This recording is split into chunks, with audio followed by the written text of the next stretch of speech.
একজন পরিচ্ছন্নতা কর্মীকে 100 টাকা দেওয়া হয়নি বলে তিনি কি করেছে অক্সিজেন মাস্ক খুলে দিয়েছেন। আপনি দেখেন আমার কাছে আর নাই, আমার কাছে আর নেই, আপনি দেখেন আমার সব কাহিনীগুলো দেখেন।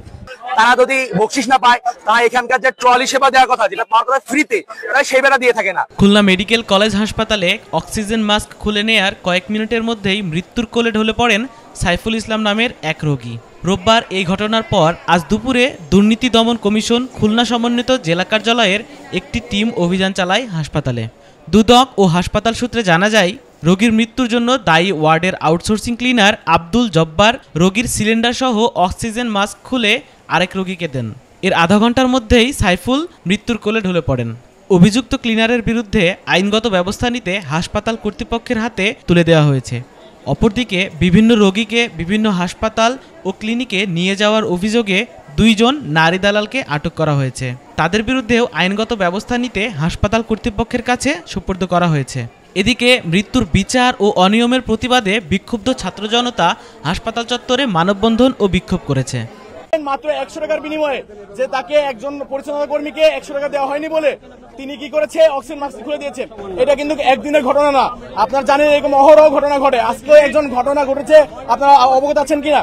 একজন বৃদ্ধ লোক আপনার সিঁড়ি থেকে উঠে গিয়ে সে পড়ে গিয়ে ইনস্ট্যান্ট মারা গেছে। তাহলে একটা 4তলা হাসপাতাল, এখানে একটা লিফট ভালো থাকবে না, এরা ইচ্ছাকৃত সেই লিফটগুলো বন্ধ করে রাখে। আসলে গরিব মানুষ, আমার স্ত্রীকে এখানে ভর্তি করাইছি। আমার কাছে আমি খুব দারিদ্র মানুষ, আমার কাছে টাকা পয়সা নাই।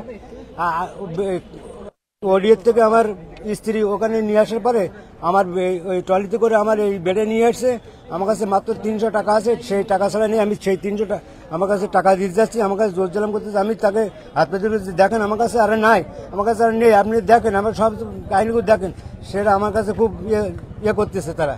তা আমি বললাম আমার কাছে নেই। তারপর করছে আমি আমার পরে আসবো, টাকা গোছানো নেই। তো আমি করছে কি হলো, আপনি রুগীর ওষুধ কিনবেন না? তো আমি বলছি ওষুধ কিনবো, আমি একটা দোকান পরিচিত আছে এখানে, সেখান থেকে আমি আমার ওষুধ বাকি যোগে দিচ্ছে, আমার কাছে টাকা নাই। এখন আমি কি করবো দেখেন, এই আমার কাছে আমি আমার কাছে টাকা নিচ্ছে 300।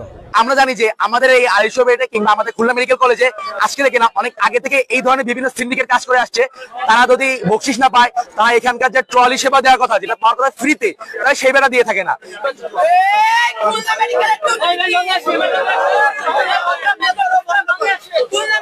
দুর্নীতি